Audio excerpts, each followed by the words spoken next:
Oui, le grand débat, premier grand débat de l'année 2024 en présence de trois plumes, trois journalistes. Guy Barré, journaliste donc, bonjour. Bonjour. Antoine-Marie Zohar, directeur de la rédaction de Famille Chrétienne, bonjour. Bonjour et belle année à vous. Meilleurs vœux. Et Édouard Husson, directeur de la rédaction du Courrier des Stratèges, bonjour. Bonjour et très bonne année. Meilleurs vœux. Les thèmes pour ce premier grand débat, alors nous allons revenir sur les vœux présidentiels, les vœux d'Emmanuel Macron pour 2024. Qu'en retenir? L'affaire Depardieu qui déchire la profession, combat de tribune à gogo dans la presse, la rencontre entre le Saint-Père et des jeunes issus de quartiers populaires d'Île-de-France et la situation au Proche-Orient. Alors, on attaque tout de suite avec les vœux du 31 décembre d'Emmanuel Macron. Une allocution de 13 minutes, debout, dans les jardins de l'Élysée. Qu'en retenir d'abord sur la forme, peut-être, qui veut débuter? Écoutez, je me lance. Allez-y, Antoine-Marie au début d'année. Moi, j'ai trouvé ça assez bavard, personnellement. Mais je dirais que, sans lui faire offense, à notre bien-aimé chef d'État, ou en tout cas respecté, c'est assez habituel avec le personnage. Il y a beaucoup de mots. C'est pertinemment bien écrit, bien dit, bien prononcé. J'ai été quand même surpris par quelques expressions. L'expression réarmement. Oui, on va en parler. On y reviendra ensemble là-dessus. Oui. Je trouve que quand on dit que ça a été là, que les Français ont peur de la guerre, ce qu'il dit, ce qu'il a dit lors de ses vœux, parler de réarmement, réutiliser ce mot sur tous les plans économiques, civiques, civils, enfin voilà. Bon, ça c'est assez surprenant. On sent ce mot de fierté française, cette volonté d'une grande fierté française. Et cette volonté de dire moi je suis dans l'action, je continue à agir malgré tout de même une année fortement mauvaise, c'est le moins qu'on puisse dire en 2023, pas que de son fait, mais enfin de son fait aussi, du fait des choix politiques, du fait de la réforme des retraites, souvenons-nous, entre autres, du fait des émeutes, voilà. Moi, ce qui m'a un peu surpris, alors d'abord, il y a cette expression, il parle de millésime français. Millésime 2024. Il veut que, 2024 sera un millésime français. Alors moi, excusez-moi, mais ce matin, je suis venu ici en bordelais. Moi, je prends des chocolatines que je mets dans des poches et je le vis bien. Mais pour moi, depuis 3 ans, le millésime était exceptionnel à Bordeaux et j'ai pas l'impression que les 3 dernières années et un peu plus de l'exécutif était exceptionnel, mais au-delà de la plaisanterie, lorsqu'il parle de la fierté française, moi on en parlera certainement tous les trois, mais je suis très touché par le fait qu'ils disent ça va être une grande année parce que c'est l'année des JO. Bon, il n'y est pas pour grand-chose, l'année de la francophonie, bon, il va la soutenir, très bien, bravo, clap clap. L'année de la reconstruction ou de la finalisation, l'ouverture finalement au public de Notre-Dame, donc ça c'est plutôt à saluer. Il n'est pas le seul responsable, mais il l'a voulu, donc on ne va pas dire le contraire. En revanche, moi je fais attention, ce que j'entends des projets de loi du moment, c'est la constitutionnalisation de l'IVG, c'est le projet de loi sérieux sur le suicide assisté, l'euthanasie. Ça me semble pas être de l'ordre de la fierté, ça. Voilà, ça me gêne un peu, ça. Voilà. Mais c'est juste pour lancer un peu le débat ce matin. Édouard Husson. Oui, mais je souscris à tout ce qui vient d'être dit. Réarmement, ce qui m'a toujours laissé perplexe chez Emmanuel Macron, c'est comme il aime parler de la guerre. Nous sommes en guerre, il nous disait au moment du Covid. Là il veut nous réarmer. Et ça me met mal à l'aise parce qu'en fait, je pense que c'est une confusion des domaines. On a un vrai sujet, c'est que la France a besoin d'une politique internationale, politique stratégique, politique de défense. Pour moi, il n'y a pas de ligne claire sur cette politique étrangère. On reparlera peut-être du conflit du Proche-Orient tout à l'heure. Ensuite, j'ai vu aussi, c'était bavard. Alors, c'est quand même 5 minutes de moins que d'habitude. 13 minutes exactement. Oui, voilà. D'habitude, il est plutôt dans les formats de 20 minutes. Il aime bien parler d'habitude. Il faut savoir se réjouir. Donc. Mais c'est surtout que toutes ces fractures, toutes ces déchirures de la société française, il a expliqué qu'il était là depuis un septennat, en fait. J'ai trouvé que c'était intéressant. Je pense que c'était volontaire. Mais effectivement, par rapport au vieux rythme des présidences d'avant la réélection de Jacques Chirac, on est sur le rythme d'un septennat. Et quel est le bilan de ce septennat? Et finalement, quelqu'un qui ne saurait rien sur Emmanuel Macron et qui aurait écouté ce discours, on lui aurait dit ce monsieur est là depuis 7 ans. Est-ce qu'il aurait pu savoir quelque chose de l'état réel de la France? ou des projets que la France va vraiment mettre en œuvre. J'en suis pas sûr. Guy Barret, sur le fond, sur la forme. Alors, sur la forme, évidemment, formellement, elle est très bonne. Mais normalement, la forme est au service du fond. Elle peut avoir une forme agréable. Mais je pense que les Français, comme moi, comme d'autres, ont écouté tout cela d'une oreille distraite, comme on écoute un air déjà trop connu. Et que dans cette allocution, il y a une partie d'autosatisfaction. Et il arrive même, par un renversement dialectique, à tirer à son profit ce qui a été quand même des épreuves de cette dernière année, à savoir la réforme des retraites rejetée par les Français, l'affaire de l'immigration, etc. Et il arrive à récupérer cela en disant, vous voyez, j'ai résisté, je n'ai pas cessé donc de réformer, et ça à l'intention évidemment de la droite. Mais s'il parle de réarmement dans différents domaines, c'est bien parce que la France est désarmée. Elle est désarmée militairement parce que il manque beaucoup de choses, etc. Elle est désarmée assez économiquement avec le déficit, la dette qui s'alourdit. Elle est affaiblie aussi dans son éthique. On parlait de la législation d'introduire le prétendu droit à l'avortement dans la Constitution, puis le droit à mourir, paraît-il, dans la dignité. Et donc, cela... si on fait un peu le bilan de ces dernières années, à défaut, il y a plein comme ça d'initiatives qui font pchit, qui sont lancées à grand renfort de communicants et de communication. Après les Gilets jaunes, après les émeutes de cette année, on a parlé des 100 jours. Bon, il ne pourrait rien passer dans ces 100 jours de significatif. Après, il y a eu les rencontres de Saint-Denis qui ont fait pchit dès le deuxième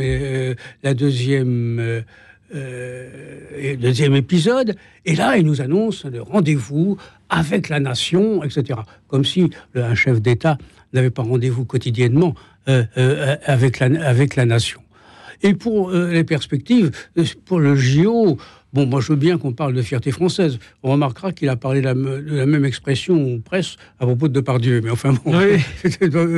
Eh bien, mais pour l'instant, les Français, et pas seulement dans la région parisienne, mais aussi dans les autres métropoles, voient surtout le poids à la fois de les encombrements, il n'y aura que 15% de transport en commun en plus, alors qu'on attend des dizaines de millions de gens, les gens qui vont entraver dans leur vie quotidienne, et ces jeux qu'on avait dit populaires, eh bien, les gens qui veulent venir de province pour assister à ces jeux, il n'y aura pas que des étrangers qui viendront, paieront 3 ou 4 fois plus cher les hôtels, les transports en commun qui devaient être gratuits seront payants, etc.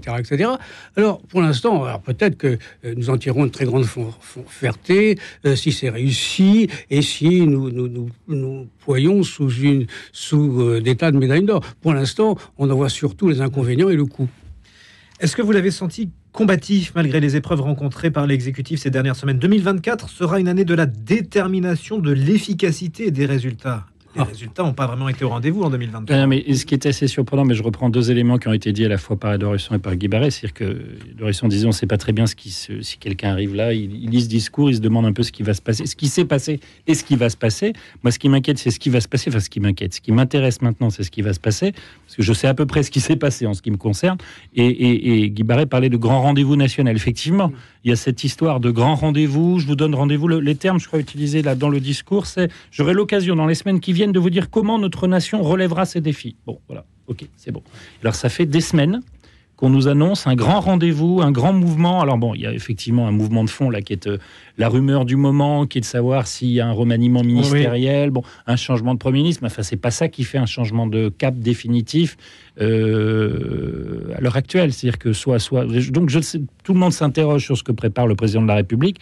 Mais c'est vrai qu'il ne faudrait pas que ce soit une énième initiative qui fait pchit, quoi, de fait. Enfin, c'est exactement ce qui est dit à l'instant. J'ai lu quelque part que le président lui-même s'interrogeait sur la nature de son initiative. Enfin bon, il y a toujours des mauvaises langues. De donner rendez-vous. Hein, et voilà, donc... mais le problème d'Emmanuel Macron, c'est qu'il espère faire dans les 3 ans ou 3 ans et demi qui se séparent de la fin de son quinquennat, ce qu'il n'a pas fait pendant les 6 ans et demi précédents. Si on prend la loi sur l'immigration, s'il était aussi nécessaire, indispensable et dans les termes qu'il voulait, eh bien, quand il avait une majorité absolue lors de son premier quinquennat, il pouvait la faire. Il ne l'a pas fait. Bon, on pourrait dire d'ailleurs la même chose de LR, tant du LMP ou du RPR, qui avaient les mains libres. Les mains libres aussi. Alors là, ils sentent que l'échéance s'approche. Ils redoutent de devoir accueillir Marine Le Pen sur le perron de l'Élysée. Et alors, il accélère. Je ne dirais pas qu'il s'affole, mais il cherche des parades. Comment s'en sortir, etc. Donc, ce qui nous promet pour l'année 2024, pourquoi il l'a pas fait en 2023 enfin, vous voyez, il faut jamais oublier qu'Emmanuel Macron, c'est d'abord un produit de communication et c'est un communicant. C'est ça, finalement, qui est terrible. C'est quand il dit, par exemple, en 2017, la France avait 10 ans de retard, il faut qu'en 2027, elle ait 10 ans d'avance. Bon, donc, c'est-à-dire qu'en 10 ans, il aurait fait le travail de 20 ans. C'est gentil comme formule. Mais je pense que, je ne sais plus lequel de vous deux disait, c'est finalement, il y avait un air de déjà entendu. Oui. Je crois que les Français sont lassés, comme vous disiez, on l'a écouté d'une oreille. Moi, je regarde même plus l'image, je garde juste le son, et puis de temps en temps, je tends l'oreille. Voilà. Avant de passer à notre deuxième sujet, un tour de table, remaniement ou pas ? Eh bien, je crois que vous l'avez dit. C'est un remaniement, c'est aussi, dans le domaine de la presse, un marronnier. Il y a quelque chose qui arrive régulièrement. Alors, les saisons peuvent varier. Donc, il y aura un remaniement, il y a toujours un remaniement, etc. Mais évidemment, ce qui est un nouveau Premier ministre et de nouveaux ministres se heurtera au même problème institutionnel d'une majorité relative. Et le nouveau ou la nouvelle Première ministre qui succédera à Madame Borne, eh bien, devra, comme elle, louvoyer pour essayer de trouver des majorités de rencontre ou utiliser à répétition le 49.3, qui est une mesure en effet constitutionnelle, mais dont l'usage abusif dénature quand même la démocratie. Et que un remaniement sans changement d'une politique, qu'est-ce que pour le changement d'une politique ? C'est une alliance entre la majorité actuelle et LR, qui est la plus plausible, pour donner un cap à droite, pour essayer d'éviter l'élection de Marine Le Pen. Mais bon, il doit faire aussi son aile gauche, etc. Donc, on peut en parler du remaniement, il aura certainement lieu, mais quels qu'en soient les termes, quels que soient les changements, ça ne changera pas cette donnée fondamentale qui n'a pas de majorité pour appliquer sa politique. Antoine Marisot. Autour de la table, c'est pas moi le stratège, c'est Édouard Husson, mais j'entends comme d'autres qu'en juin, il y a des élections européennes et que c'est peut-être pas, en termes de timing, le meilleur moment pour changer de Premier ministre aujourd'hui, ou en tout cas, au moins au risque d'avoir à le refaire ou de remanier à nouveau le gouvernement dans 6 mois, comme ça arrive assez fréquemment lors d'élections qui ne sont pas forcément des élections nationales, d'ailleurs, ce qui est le cas des européennes, mais dont on sait que forcément, il y a un message à l'intérieur. Alors, on sait que nos politiques sont, malheureusement, je dirais, toujours plus fascinés par la politique américaine. Donc, il y a une rumeur qui circule depuis plusieurs mois, selon laquelle Emmanuel Macron ferait tout pour essayer de tenir jusqu'à après les Jeux Olympiques, ce qui correspondrait à la mi-mandat, pour reprendre une référence américaine, et qu'à ce moment-là, il essaierait de dissoudre l'Assemblée et de revenir avec une vraie majorité. Bon, à voir. Il y a des présidents qui ont essayé de dissoudre pour des motifs purement politiques à qui ça n'a pas réussi. À voir. En tout cas, pour l'instant, je crois qu'on est surtout dans la cosmétique, le fait d'amuser la galerie et puis de gagner du temps. parce que effectivement, il n'a pas de majorité, et comme LR se demande s'ils vont encore exister dans 6 mois, un jour ils disent on est contre Macron, un jour ils disent on est avec Macron, donc ça va pas permettre d'être très stable dans les mois qui viennent. Allez, on passe à notre second thème de ce grand débat, l'affaire Depardieu. Chasse à l'homme, vindicte populaire ou libération de la parole, comment tout démêler? Hier, Olivier Véran, le porte-parole du gouvernement, a pris la parole. Les propos tenus par Gérard Depardieu dans le reportage de France Télévisions me choquent. Que pensez-vous de tout ça? Mon Dieu, c'est moi qui parle le premier. Allez-y.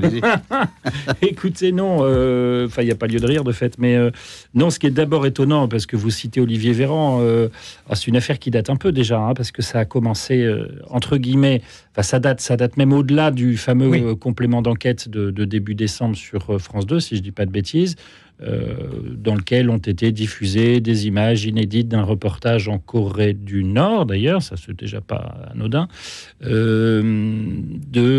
Depardieu ordurier, on va dire, au moins ça, ordurier. Mais ça, c'est pas en fin de compte, c'est pas une surprise. Moi, ce qui m'embête dans cette affaire-là, c'est le côté monstre sacré. On entend beaucoup des acteurs, quand ils décèdent, un monstre sacré s'est éteint. Il est monstrueusement exceptionnel. C'est un homme de talent. Je crois qu'il n'y a pas grand monde pour dire le contraire. Bon.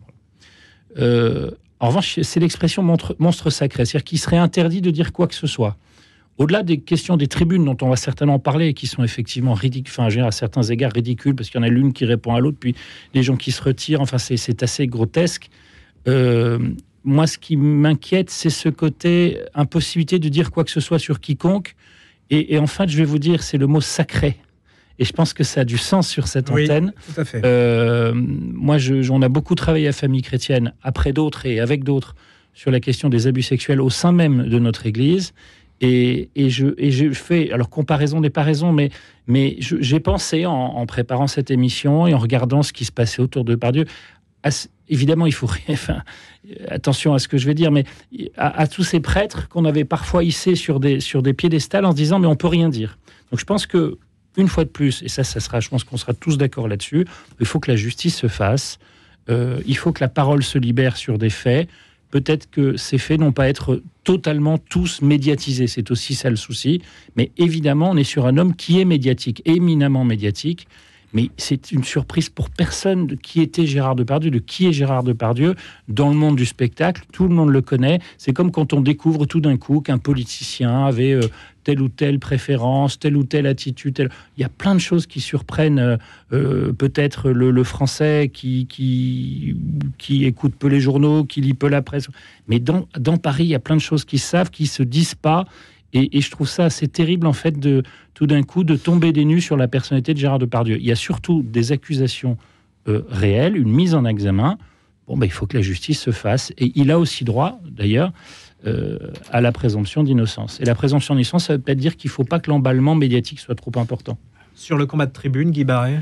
Les tribunes, c'est un genre littéraire assez répandu dans la classe politico-médiatique et artistique. Et ce qui serait souhaitable, c'est qu'un certain nombre d'artistes, en l'occurrence, lisent la pétition avant de la signer pour éviter qu'ensuite on dise « Ah ben non, j'avais pas compris ça », etc. Je pense que ce courage Fillon tient au fait qu'ils ont évalué ils sont précipités au secours du monstre sacré Depardieu, en espérant que ça améliorerait leur aura, et puis s'aperçoivent que c'est contre-productif, que Pierre Richard, qui avait signé la pétition, a été dépossédé de sa présidence d'une organisation qui s'occupait de la protection des enfants, et puis que Depardieu est boycotté. Il dit « Oh là là, peut-être que ça peut aussi nous arriver », donc on courage Fillon et on enlève notre signature. La question, c'est que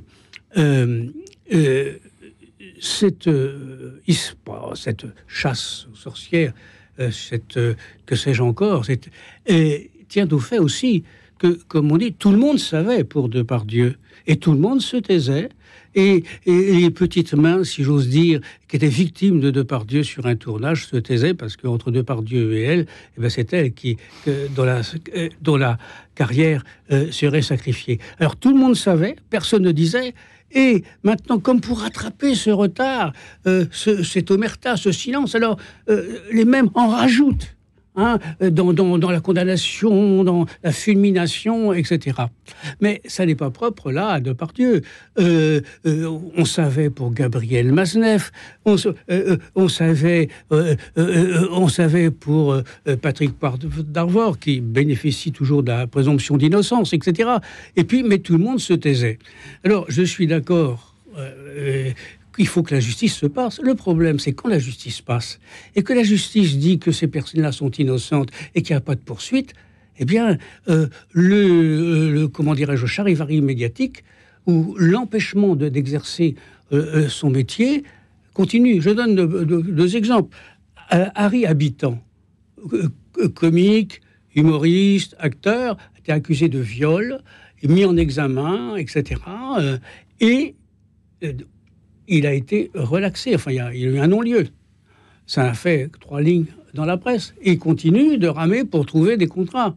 Bon, Richard Berry, pareil, etc. Donc, alors, pourquoi ? Eh bien, parce que le slogan auquel, d'ailleurs, le président de la République a souscrit, c'est « On vous croit aux femmes ».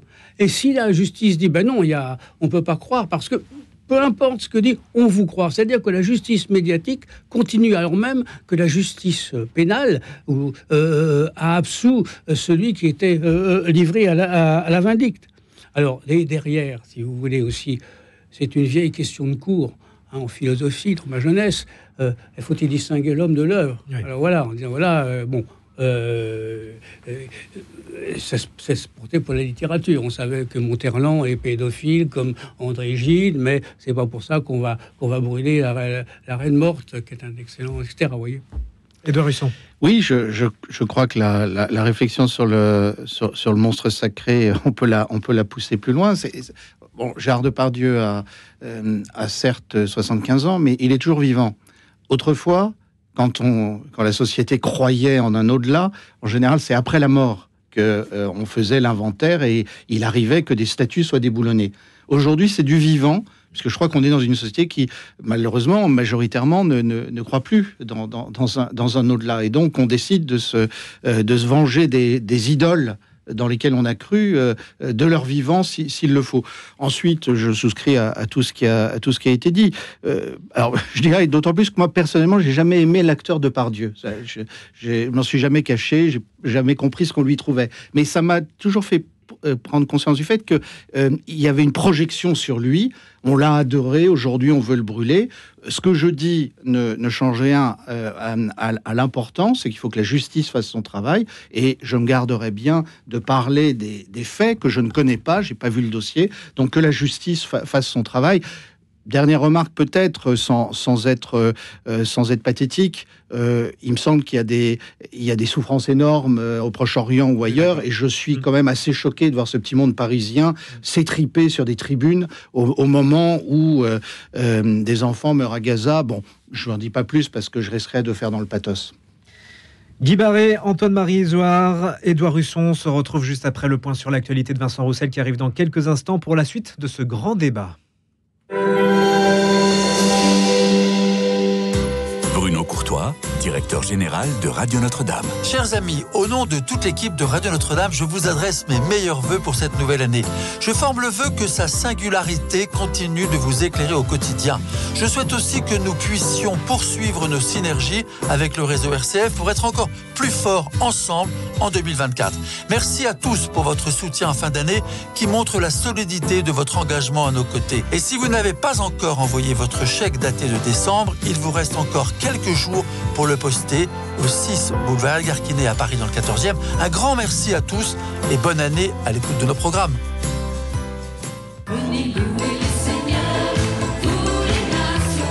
Ce vendredi 5 janvier, premier vendredi du mois, la miséricorde divine sera au rendez-vous à l'église Saint-Sulpice.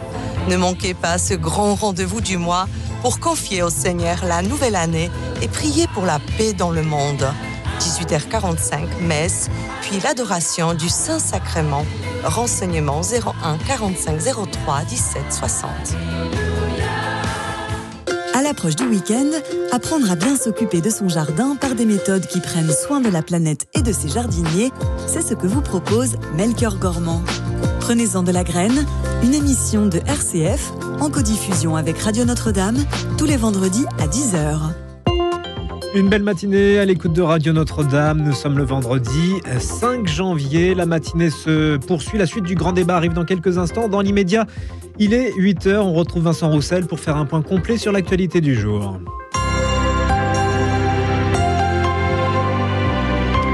Le ministre de la Transition écologique, Christophe Béchu, promet des réponses exceptionnelles aux inondations qui paralysent le Pas-de-Calais depuis le début de la semaine. Alors que Météo France a repassé ce matin la vigilance aux crues de rouge à orange pour le Pas-de-Calais, Christophe Béchu était hier sur place avec le porte-parole du gouvernement, Olivier Véran. Il a évoqué la possibilité de ne pas demander de nouveaux dossiers pour classer en catastrophe naturelle les communes qui avaient déjà été touchées en novembre, en considérant que c'est le même épisode qui se poursuit. Au total, 189 communes sont concernées par ces nouvelles inondations. 371 personnes ont été évacuées de leur domicile cette semaine. Puis le groupe État islamique a revendiqué l'attentat qui a fait 84 morts en Iran mercredi à Kerman, dans le sud du pays. Le groupe djihadiste a fait savoir que 2 de ses membres ont activé leur ceinture explosive au milieu, je cite, d'un grand rassemblement d'apostats près de la tombe de leur leader, Gassem Soleimani. Téhéran avait d'abord accusé Israël et les États-Unis. L'attaque a aussi fait 284 blessés, parmi lesquels 195 sont toujours hospitalisés, selon le chef des services d'urgence du pays. Non loin de là, la situation à Gaza préoccupe toujours la communauté internationale. Le ministre israélien de la Défense a dévoilé son premier plan au sujet de l'après-guerre dans l'enclave palestinienne. Il prévoit tout d'abord la poursuite des opérations de l'armée israélienne jusqu'au retour des otages et au démantèlement des capacités militaires et de gouvernance du Hamas. Ce n'est qu'ensuite que le plan prévoit une nouvelle phase, celle du jour d'après la guerre. L'une des pistes évoquées dans cette hypothèse par le gouvernement israélien mène à un retour de colons juifs à Gaza. Et puis près de 4 jours après le puissant séisme du Nouvel An qui a fait au moins 92 morts au Japon, les secouristes continuent à rechercher des survivants dans les décombres. Au moins 242 personnes sont portées disparues selon les autorités. Le Premier ministre Fumio Kishida a qualifié cette série de séismes de plus grave catastrophe dans le pays depuis près de 5 ans. C'est à vous de porter l'annonce qui fut faite aux bergers. Voici l'injonction du pape aux missionnaires des banlieues françaises qu'il a reçue hier au Vatican. Le Saint-Père a notamment demandé aux 12 jeunes Français présents d'apporter, je cite, la proximité, la compassion et la tendresse de Dieu à des personnes souvent privées de dignité et d'amour. Au terme d'une bonne demi-heure d'échange avec ces jeunes, le souverain pontife les a invités à vivre généreusement la fraternité au cœur des quartiers. Le pape François qui a aussi amorcé un recul hier sur la question de la bénédiction des couples homosexuels. Celle-ci reste toujours autorisée, mais face au mouvement de fronde qui a commencé à poindre après ce feu vert, le Vatican a finalement concédé aux évêques la responsabilité d'exécuter ou de reporter cette bénédiction selon le contexte de leur diocèse. Et puis 8 jours après le décès de Jacques Delors, Emmanuel Macron doit présider ce matin un hommage solennel à l'ancien président de la Commission européenne. En plus d'une large part de la classe politique française, de nombreux dirigeants européens, dont le nationaliste hongrois Viktor Orban, sont attendus aux Invalides où la cérémonie doit débuter vers 10h15. 1000 questions à la fois. Bonjour, c'est Florence Châtel. Retrouvez-moi dans 1000 questions à la fois. Chaque semaine, je pose à un invité une question sur les Écritures ou le contenu de la foi. Dans 1000 questions à la fois, on aborde sans tabou, mais avec respect, ce que dit l'Église. Parce que croire est une affaire de cœur, mais aussi d'intelligence. 1000 questions à la fois, en partenariat avec croirelacroix.com.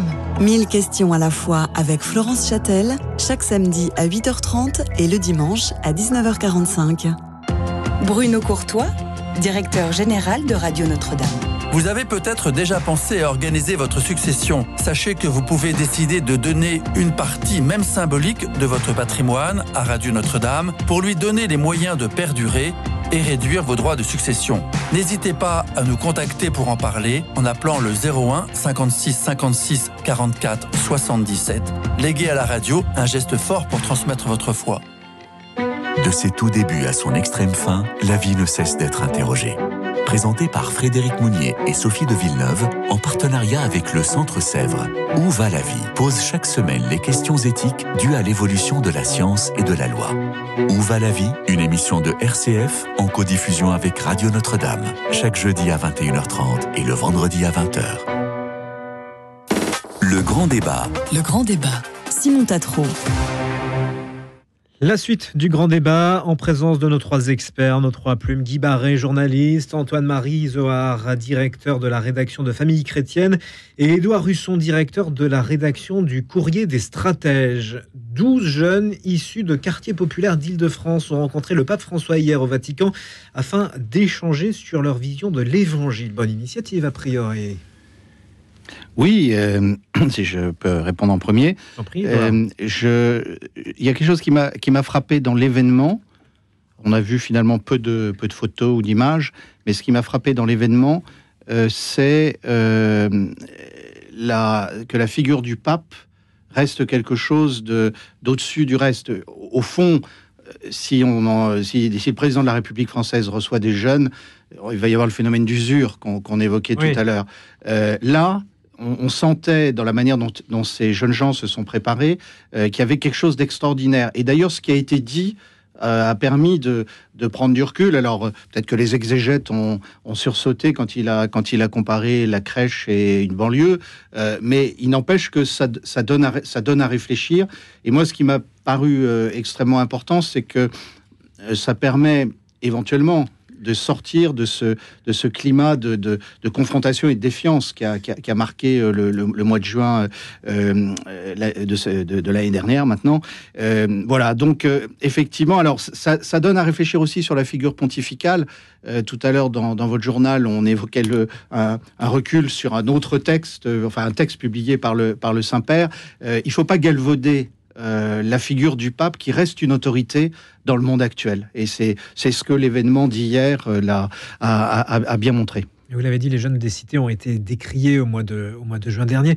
Votre point de vue, Antoine-Marie Izoard, sur cette rencontre ? Écoutez, moi, ce qui me touche dans cette rencontre, alors moi, je connais un tout petit peu la réalité de Sarcelles et de cette paroisse qui est animée depuis quelques années par la communauté Saint-Martin dans le Val d'Oise.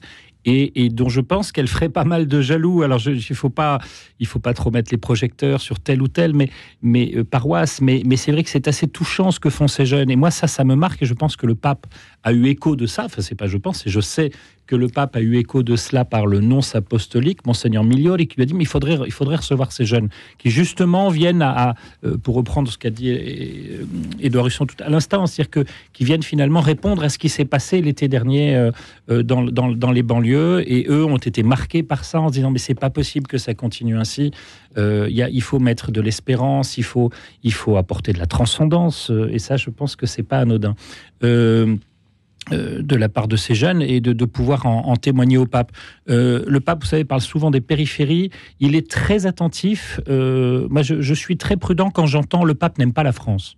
On avait beaucoup entendu ça au moment du fameux voyage à Marseille et pas en France. Voilà. Bon, avec la petite phrase du pape très bien trouvée et très bien inspirée visiblement par celui qui l'accueillait quand il a dit bonjour la France, bonjour Marseille, bonjour la France.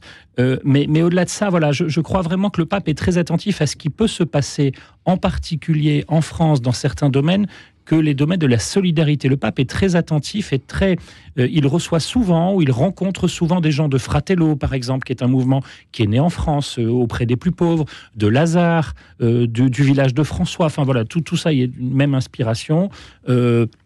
Et le pape, là, a voulu rencontrer des jeunes qui font quelque chose. Ces jeunes de Sarcelles, mais aussi de la Courneuve, de Bondy, de Trappes, ils s'étaient retrouvés il y a quelques semaines à peine dans Paris, dans une grande église parisienne, pour une veillée d'adoration. Et ils avaient fait ça comme un pari, ça s'appelait, je crois, la Cité Céleste. Et j'en suis sûr même. Et sur les réseaux, ça marchait très bien. Ils ont réuni 500 jeunes des banlieues parisiennes, et surtout du Nord et de l'Ouest parisien, enfin du Nord-Ouest parisien et du Nord en particulier, et qui sont venus prier une nuit entière d'adoration dans une paroisse parisienne. Donc ça serait bien maintenant qu'ils rejoignent, ou que les rejoignent les jeunes de ces quartiers-là aussi, du 15e, du 16e, du 7e.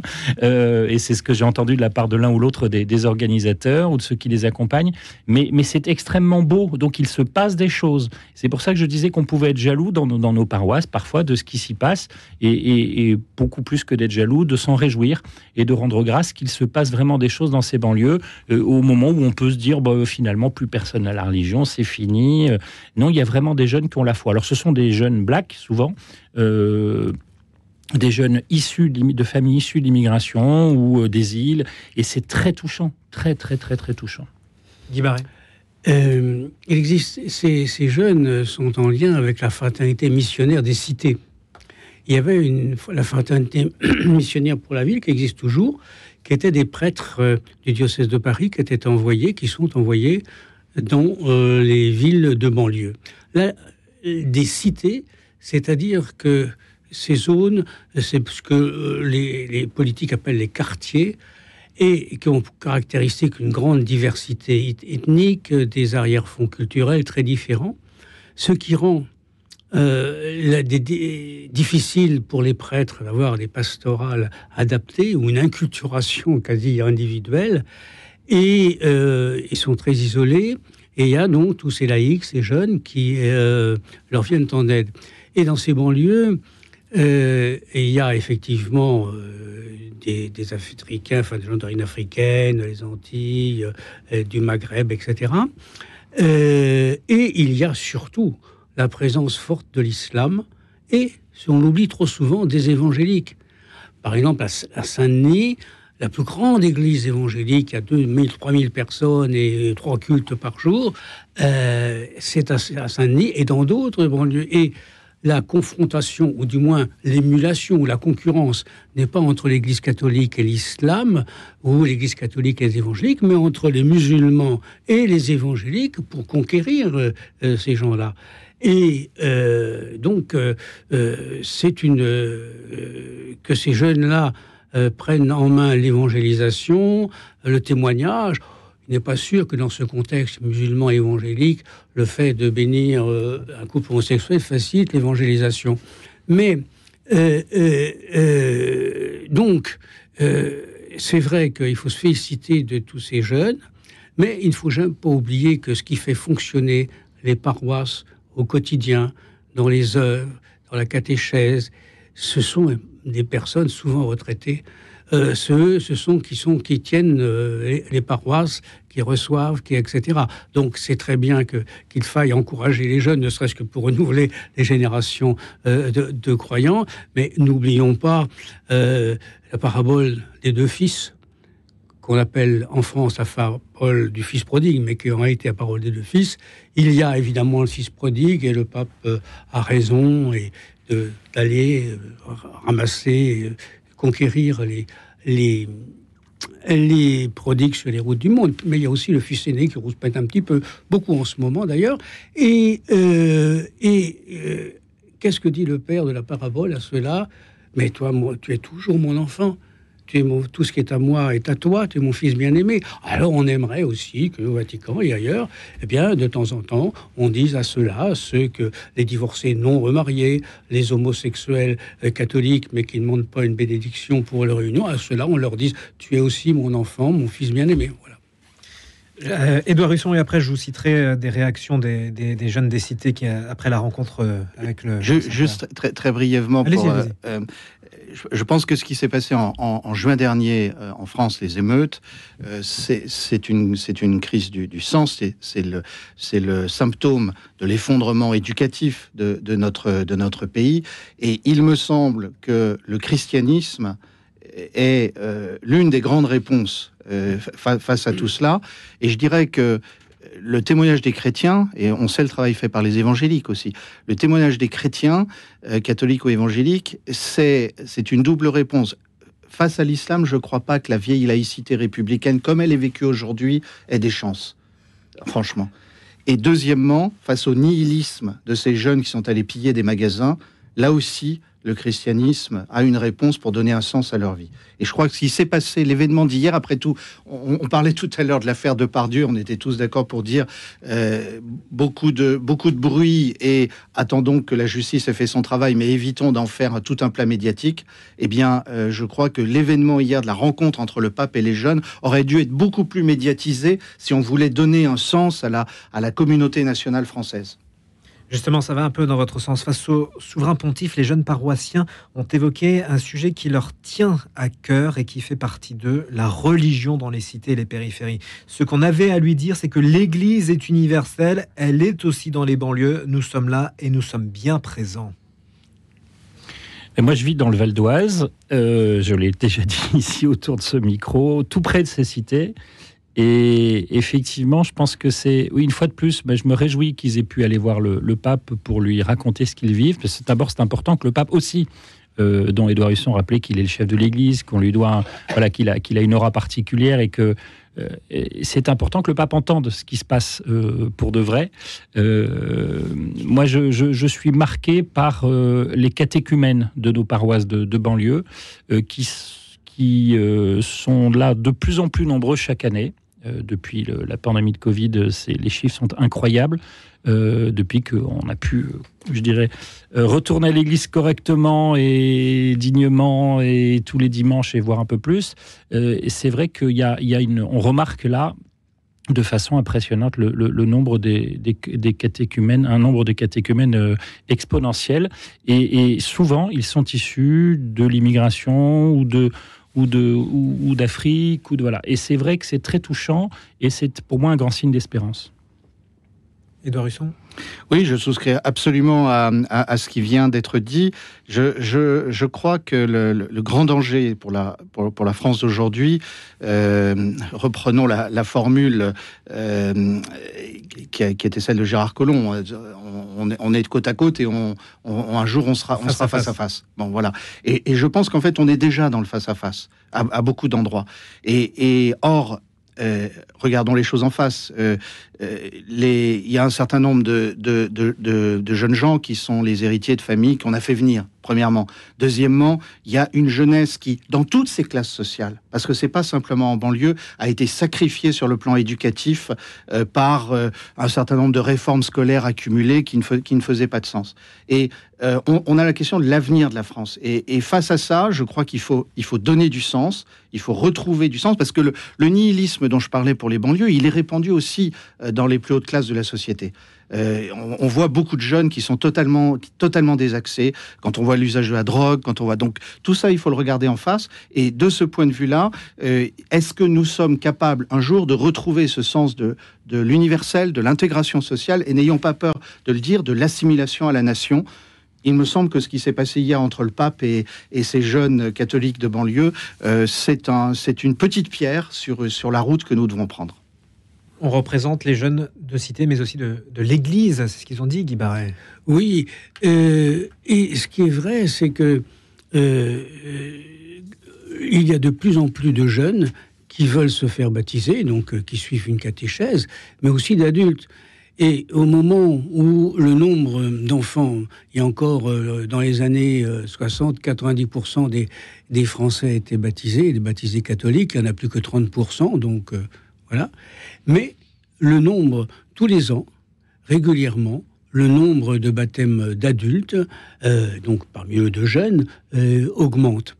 Et justement, c'est dans ce nihilisme ou ce vide existentiel que gît une demande muette pour l'instant, mais qui cherche à s'exprimer. D'ailleurs, il y a un phénomène qui me frappe beaucoup. D'ailleurs, je crois que Luc Ferry a écrit un livre là-dessus, sur le développement des livres sur le développement personnel.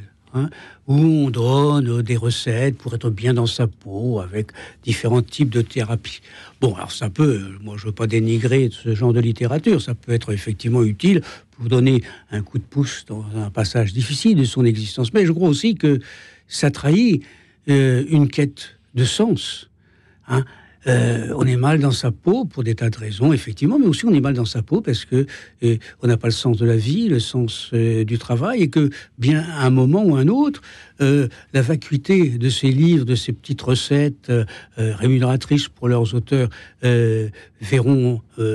apparaîtront, et que c'est à ce moment-là, je crois que on peut se tourner sur le christianisme qui apporte de vraies réponses.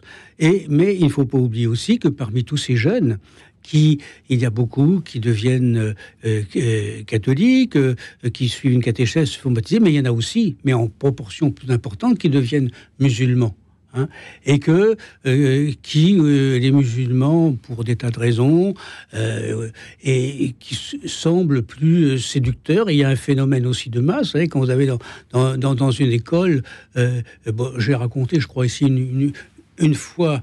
Moi, j'ai une petite fille, j'ai des petits-enfants. Ma petite fille me dit, elle a 10 ans, et qu'à l'école, une petite fille lui a dit mais comment tu ne pries pas, tout ça, tu vas aller en enfer. Alors, il se trouve que le lendemain, c'est moi quelqu'un de... ça s'appelle ça. Je dis, mais papy, je vais aller en enfer. Je dis, écoute, si tu vas en enfer, c'est un enfer catholique, beaucoup plus confortable que l'enfer musulman. Mais, mais l'important, bon, évidemment, on a repris la question, tout ça, mais c'est que cette petite fille musulmane n'hésite pas à parler de sa foi, et d'une façon extrêmement menaçante, etc. Et puis alors, il y a un phénomène de groupe qui se fait quand vous êtes dans une école, parfois même des écoles catholiques, où vous avez la moitié, si c'était 3/4 des élèves qui sont musulmans, qui observent le ramadan, qui font essayer de dire leur prière. Il y a une espèce de phénomène d'émulation, et qui fait que, aussi par conformisme, etc. Donc il y a tout ça, et donc c'est pour ça aussi que je crois qu'il y a une défaillance quand même parfois de la catéchèse en France pour les tout petits, qui fait qu'ils sont souvent désarmés devant ce que leur disent d'autres corréligionnaires, non seulement musulmans, mais aussi on parle d'évangéliques. Je viens de terminer un livre sur la question des évangéliques, justement à ce sujet, sur cette concurrence-là. Mais bon, donc je pense qu'il y a nécessairement, parce qu'on ne veut pas toujours marcher sur les mains, à un moment, les choses deviennent plus équilibrées, et que on ne peut pas vivre comme un bouchon au fil de l'eau, et qu'à un moment, on cherche le sens, et tout ça. C'est inscrit dans la nature humaine. C'est écrit dans l'Ecclésiaste. Le Dieu a mis dans l'homme la pensée de l'éternité. Alors cette pensée est étouffée par les plaisirs, la consommation. Et puis un jour, dans une crise existentielle, je sais pas, un deuil, ou contre une grande joie, eh bien, cela s'ouvre, et là, il y a un espace pour que le message chrétien passe. Allez, dernier sujet de notre grand débat, la situation au Proche-Orient, toujours évidemment très tendue. Le chef du Hezbollah a mis en garde Israël contre une guerre avec le Liban après la mort du numéro 2 du Hamas dans la frappe de Beyrouth. C'est très tendu, très compliqué. C'est très compliqué. Alors, moi, je ne suis pas un expert du Proche-Orient, et puis il nous reste quelques minutes, mais évidemment, on voit bien que ce qui vient de se passer, l'attentat, plutôt la frappe sur ce numéro 2 du Hamas au Liban, est menaçante à l'égard des menaces que profère le Hezbollah pour Israël, que évidemment Gaza s'enfonce dans la tragédie, c'est le moins qu'on puisse dire. Moi, juste un mot avec un petit, en prenant le tout petit bout de la lorgnette d'une certaine façon, mais qui sur cette antenne est quand même assez cohérent. Moi, je me suis rendu là-bas il y a un mois. Alors là-bas, c'est pas Gaza, parce que je suis pas journaliste reporter de guerre, loin s'en faut, mais que j'essaie d'aller chaque année dans des lieux où c'est complexe, et pour raconter à nos lecteurs. Et je suis allé à Bethléem et à Jérusalem, et voilà. Et j'ai surtout essayé, c'est pour ça que je parlais de petits bouts de la lorgnette cohérent, j'ai surtout essayé d'aller voir les chrétiens, ce peuple très minoritaire qui ne cesse d'avoir envie de partir. C'est que les jeunes que j'ai rencontrés là-bas me disent les plus âgés m'ont dit non, c'est fini, moi je suis à 60 ans, 70 ans, je reste là-bas. Mais mes enfants, eux, n'ont qu'une envie, c'est de partir. Et donc le grand risque, c'est que le peuple qui est là-bas, de chrétiens, de quelques dizaines de milliers de chrétiens, quitte Bethléem. C'est pas anodin quand même que la ville de naissance du Christ soit vidée de son petit troupeau de chrétiens. Ils ont plus de boulot, ils ont plus de tourisme évidemment, et d'initiatives touristiques qui qui permettent de rester. Les usines, les fabriques de crèches, de petits personnages en bois d'olivier qu'on connaît bien, sont à l'arrêt. Les hôtels sont fermés. Les guides n'ont plus de travail. Enfin, voilà. Donc, les chrétiens en particulier sont très, très touchés à Bethléem. Ça m'a beaucoup marqué. Et je pense qu'il faut vraiment qu'on garde un œil sur cette population-là, qu'on continue à les aider d'une façon ou d'une autre. Et alors, quand j'ai demandé, et je finis avec ça, quand j'ai demandé là au curé de Bethléem comment on pouvait les aider, il m'a évidemment parlé de soutien matériel, il m'a évidemment parlé de la prière, et puis il m'a dit essayez de rester aussi ce que vous êtes chez vous. Essayez de rester aussi chrétien. Gardez votre identité chrétienne chez vous, sur votre territoire. C'est fort. C'est pas simple de l'entendre là-bas. Et en même temps, quand vous l'entendez là-bas, vous revenez un peu plus fort et un peu plus convaincu que c'est nécessaire. Édouard Husson. Oui, ce qui se passe en particulier à Gaza, mais pas simplement à Gaza, en Cisjordanie ou à Beyrouth il y a quelques jours est absolument terrible. On a tous ces images et certains experts disent que c'est la première fois qu'on voit de telles violences de masse en direct tous les soirs à la télévision. Je reviens pas là-dessus, on peut reparler un peu de géopolitique, mais moi je voudrais insister sur deux choses. Je crois que précisément, si on essaye d'être chrétien, comme vous venez de le dire, il faut garder une espérance, montrer qu'il y a un avenir possible. Je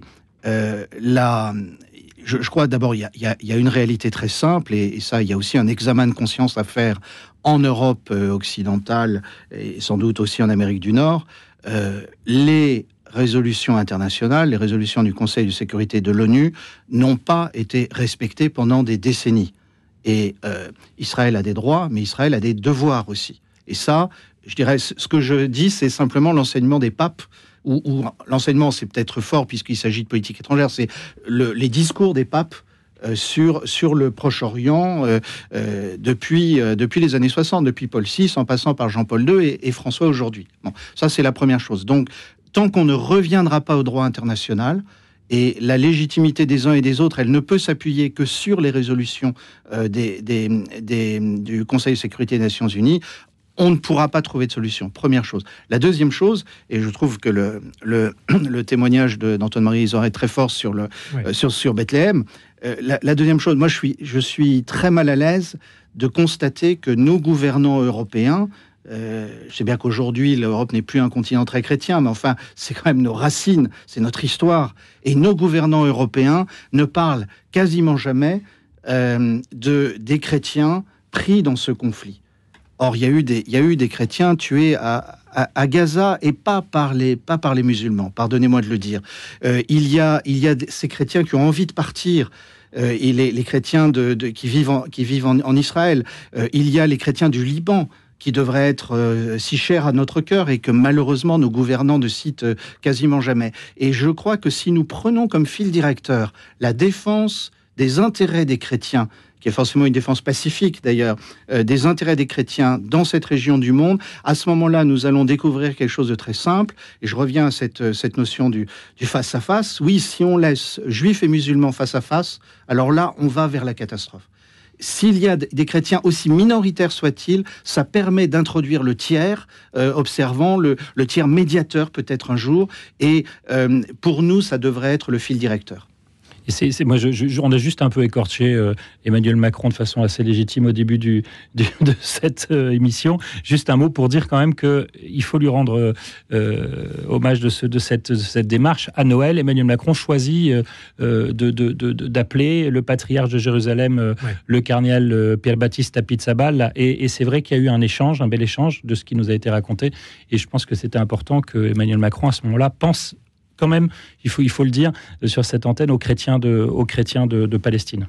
Il nous reste moins de 2 minutes, autant dire, Guy Barrès, vous avez presque le mot de la fin.